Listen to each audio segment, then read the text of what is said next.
My name is A. Truott. I have a PhD doctorate in the field of nutrition.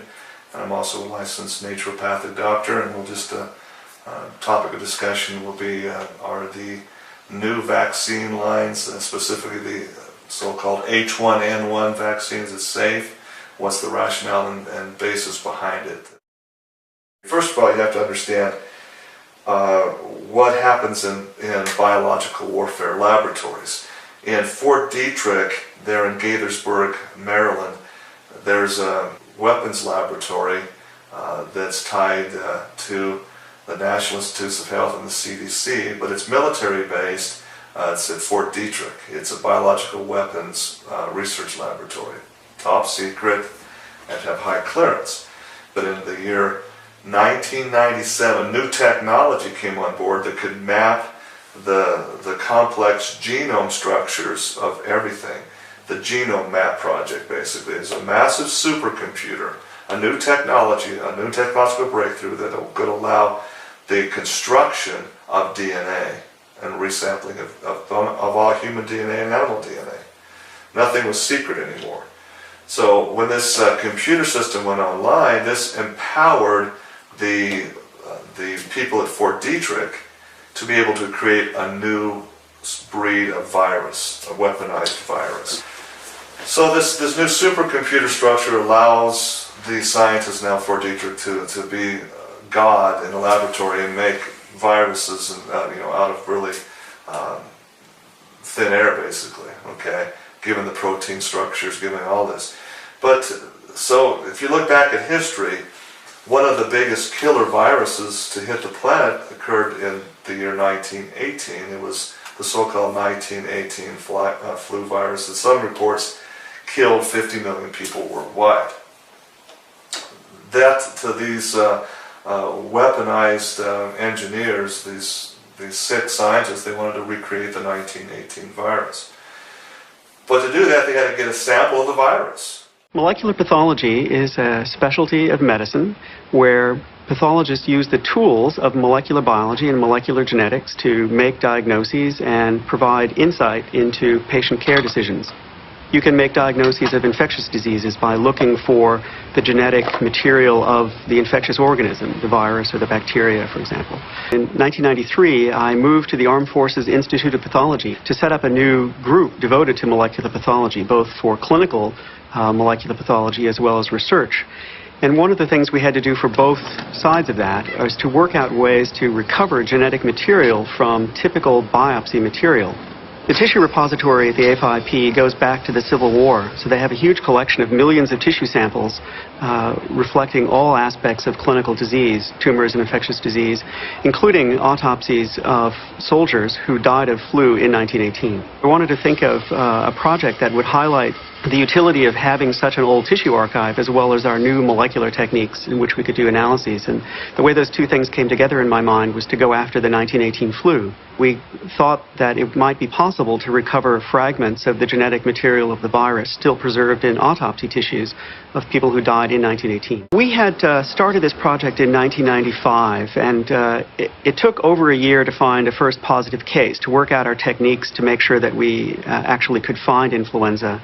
Once we had found a first positive case and we started to generate sequence and compare it to known influenza viruses, we were convinced that we had really found the 1918 virus. But we were really concerned that there would be inadequate amounts of material available to us to sequence the whole virus from that material. In March of 1997, in Science News, there it was, 1918 pandemic virus found.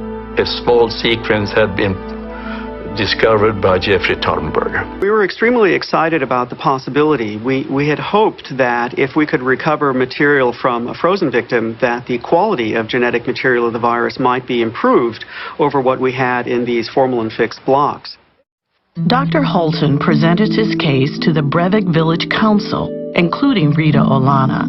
He made sure they understood that the virus was dead and could not cause disease. I knew where the grave was. So I marked it off.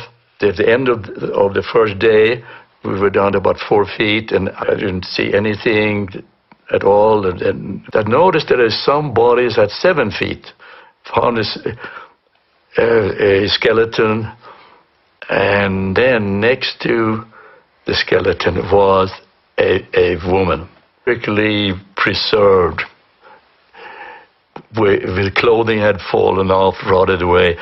And then I took the rib cage off, and there exposed their lungs. And they were the textbook picture of a person who had died from acute viral pneumonitis. Exactly what I needed. The subcutaneous fatty layer, Lucy, and fat inside, of course, also, that had protected the lungs from the occasional thaws of the permafrost that had reached 7 feet down. And about an hour later, the bush pilot landed, and I got all of my specimens on board, and then I shipped them to Jeffrey Taubenberger. The advantage that we had was that the formalin-fixed autopsy tissue samples were extremely tiny, just the size of a fingernail, and so were very limiting, where he was able to provide us large sections of an entire lung, so that even though the quality of RNA was lower, we had so much more material to work with, it became absolutely clear that we would be able to sequence the rest of the virus from that material. And I figured it would take weeks and weeks before he had any inkling of that the specimens were good. Like 10 days later, he called and he said, "Joel, we have it." The effort to sequence the entire genome of the 1918 virus from beginning to end took 10 years. It was a very laborious process. More than 13,000 pieces of genetic information that had to be put together as a total. It's clearly a virus that was human adapted, but genetically it's very bird-like in its sequence. It's very avian-like. And so what we think is that it is an entirely avian-like influenza virus that somehow adapted to humans. We now know that there are a number of mutations in several of the genes that are absolutely crucial in the adaptation to humans. The 1918 flu had as its most unique feature the fact that it had a high propensity to kill young adults ages 15 to 40. Another question about the death toll in the 1918 flu pandemic was how people died after they became ill with the flu. Dr. Taubenberger and Dr. Morens examined not only the autopsy tissues in the AFIP collection, but also autopsy reports from all over the world of people who had died of pandemic influenza. We find that the vast majority of people dying died because of secondary bacterial pneumonia. What we think happened is that a very virulent influenza virus caused such an extensive inflammatory response in the lungs and caused such tissue damage that bacteria like strep or pneumococcus that are very commonly carried in the throat of normal individuals could spread down into the lung and cause a disease that would ultimately actually kill the person. The evidence of the bacterial pneumonias, I think, helps explain why you had such high mortality in military camps, particularly. While this is very important in trying to understand what happened in 1918, it also has significant implications for pandemic planning in the future. We've really seen an explosion in information about influenza in the last 10 or so years because primarily, I think, of sequencing of the 1918 virus, but also the unusual events associated with the H5N1 virus, the bird flu virus.